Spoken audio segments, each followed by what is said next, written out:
Da-dee-da-dum, da-dee-da-dum, dee-dee-da-dee-da-doo. La-dee-dee-dum, dee-dee-dum.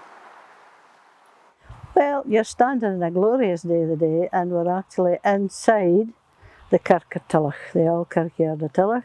We're surrounded by a circular wall, and that's to keep the devil out. It's specially built in that format. You can't hide in wee corners and nooks. Now, this original kirkyard would have been centuries ago founded by Saint Nathalan or Nechthan, a Pictish saint. There's lots of legends of him, but I'm not going to tell you about him. But that's the founder of this kirkyard. Now, for hundreds of years, the village in Deeside, Upper Deeside, that was very popular was the style of Tullach, because of the style of Tullach. Style of Tullach was the inn for folk want to get food and have drinks. So there was the kirk and there was the style, and there was a wee village round about it. Now, Sunday was a terrible, fierce blindrift. It was dead of winter, and the storms in Deeside can be quite something. The glens can be cut off for months. But of course, the folk in the village had no excuse because they had bed in the village. They had to go into the kirk. And it was the time of the Black Colonel of Inverary, John Dhu Facherson, or Ian Facherson, known as the Black Colonel and a very famous Gaelic poet and a warrior and the chief of the Fachersons at Inverary. And he had tenants here. So the Black Colonel rode down and managed to get through the blizzards, and he arrived at the style of Tullach, and of course his tenants were all inside, and it was perishing. Because mind, the kirk was really cold and they didn't have fires and things, and folk were dunting their feet to keep warm, and it was just miserable. And of course the minister had to come farther away, and he hadn't arrived. The Black Colonel, being the Black Colonel, said, "Oh well, we'll just open up the door of the style of Tullach and we'll roll over a keg of whisky and we'll breach the keg of whisky and just have a dram to warm us up." So they did, brought the keg in, breached the keg, dram, more drams, and then one of them said, "I'm going back for my fiddle. We'll hae a hoolie, we'll hae a ceilidh." So he brought his fiddle over, and they all started dancing. And they made up the Reel of Tullach, which was a very fine reel, and it's still performed at Ballater to this day. Well, in the middle of the Reel of Tullach, when everything was just at its height, Fa turned up with the minister. The door opened, howling wind came in, and horrible snow. And the minister was raging that folk would drink in his kirk and sacrilege and dancing. So he cursed all the dancers. Well, there was something about the Black Colonel. The Black Colonel, curses just seemed to start off him. He was impervious to curses. But it's said that there was 17 richies in that kirk dancing the Reel of Tullach, and not one of them was alive within a year's time. They were all dead. And there are richies in this cemetery all round about me. But some of them must have survived, because I have a half-brother who was a richie. So they didn't all die out. Of course, it's a true story. This is the ballad of the Baron of Brakely. It's a traditional ballad, and it's told from the point of view of the Gordons. Now, I'm actually a supporter of the Fachersons, so I disbelieve nothing in this ballad. Doon Deeside come Inverary, whistling and playing.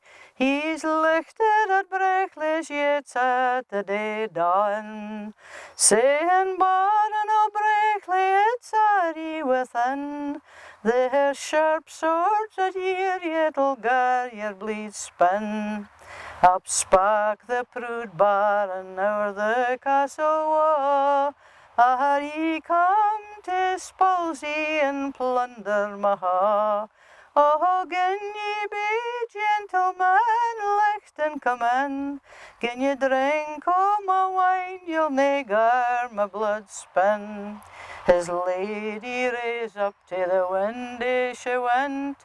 She heard her cry low in our hill and our bent. "Oh, rise turn back your kye. The lads o' Drumwarren are driving them by. Gin I had a husband as I wot I hae, he'd nae bide in his bed and see his kite in. Now hold your tongue, Peggy, and gie me my gun. You'll see me gang out, but I'll never come in. Arise, Betsy Gordon, and gie me my gun. I will gang out, though I'll never come in. Then kiss me, my Peggy, I'll nae longer stay, for I will gang out and I'll meet in Veray. Fin Brackley was ready and stood in the close. Ah, bonny are callant near mounted a horse. What'll come o' your lady and your bonny young son? Oh, what'll come o' them Fin Brackley is gane? At the heat o' the Etnach the battle began. At Little Ochiley they killed the first man. First they killed a man and syne they killed twa, and they killed gallant Brackley the floor o' the ma. Come ye by Brackley's yets, come ye by there, saw ye his Peggy a tear in her hair. Oh, it's I come by Brackley's yets, I come by there, and I saw Peggy Gordon a braid in her hair. She was ranting and dancing and singing for joy. She swore that her next she would feast and vary. She ate wi' him, drank wi' him, welcomed him in. She was kind to the man that had slain her baron. Oh, fie on ye, lady, and why did ye say ye opened your yets to the false and vary? There's dule in the kitchen, there's mirth in the ha', for the Baron o' Brackley is deed and a wa'. So he wasn't greatly missed. And I'm going to tell you a story that I got for the late Stanley Robertson, who was a traveller. And Stanley, I think his grandfather was a Romany, one of his grandfathers. And he used to tell us that his folk in the past used to often bide over winter time in the Pass of Ballater, which is quite near here. And it was sheltered between two hills, so there was Craig and Darragh on the side, the hill on the other, where the falcons sometimes nest. And it was sheltered, so they would camp there. And this particular young laddie, his folks' caravan was called the Evening Star, and he had a dog called Princey, and Princey would guard the camp with the rest of the folk with their bowies and their tents and their caravans.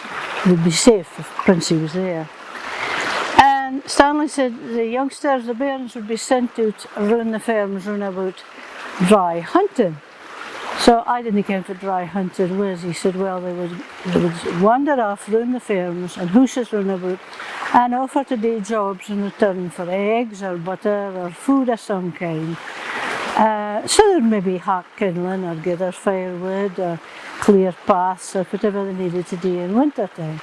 Anyway, this young laddie, he set off up here, up Glengairn, and he went right to the top of the Gairn. It was a lovely sunny day, but of course it was in the depths of winter. Luckily there was no snow, though snow was lying. So he was doing quite well, but then when he looked up at the sky, he was busy hacking sticks for an album, and he thought, oh, there's a storm coming on.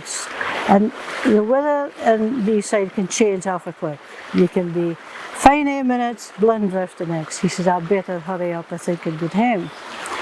So he held on down the road, and he hadn't gone far when he heard a horse's hoofs at the back of him. So he stopped to let the horse pass, and it was a horse and a black coach. It was pulling a black coach, and on top of the coach, the driver was a strange looking man. He was tall, thin, and he wore a black slouch hat, so you couldn't really see his face. And he had a black driver's jacket draped to him, a cloak. And he said to the laddie, he says, oh, he says, where are you going? He says, oh, I'm going to Passamaquoddy. Oh, he says, that's where I'm going. He says, just you hop up beside me and I'll give you a lift. I hurry him. Oh, thank you, says the loon. And by this time the snow had started to come down, just smooth rocks again. So they stopped at the next place. He says, have a wee errand today and here have a passenger to collect. So just you had the horse's reins for me. So the wee loon held the horse's reins and the driver, with all dressed in black, got up and he got through the drifts and he got up to the house and he come out with an old woman. And the old woman was all draped in white and she got inside the coach. She never spoke a word. Well, that's all right. They carried on a wee while longer, stopped again at another house. This time he get up to the door and he come out with a wee bairn, all dressed in white, never spoke a word, just got into the coach and sat down beside the old woman. He thought, there's something awful funny going on here, nobody's speaking and they're all dressed in the same kind of things. He says, I don't like a look at this, I'm going to follow him the next time. So sure enough, just as they come to the end of the gear near enough, they stopped again. And the loon took the reins and he tethered the horse to a tree and he crept up ahead the driver and he watched him get to the house, and there in the house, stretched out on a table, was a corpse. It was an old man and he was wearing a shroud.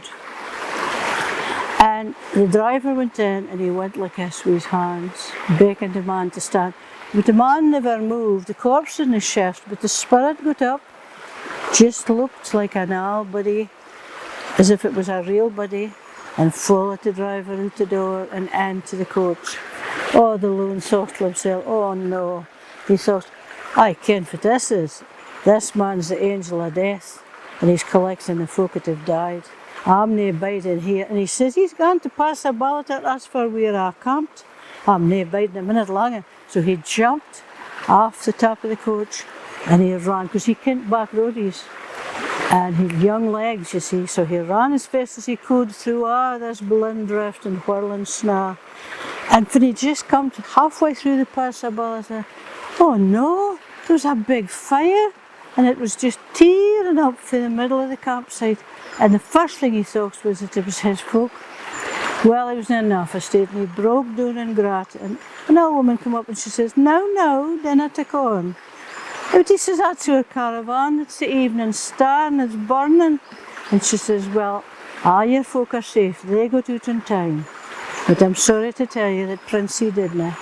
So the angel of death took away your doggy. Because he never leaves empty-handed, you see. And one day he'll come back for you and me and all. He comes for everybody. But it's no our time yet. And that was the end of the story.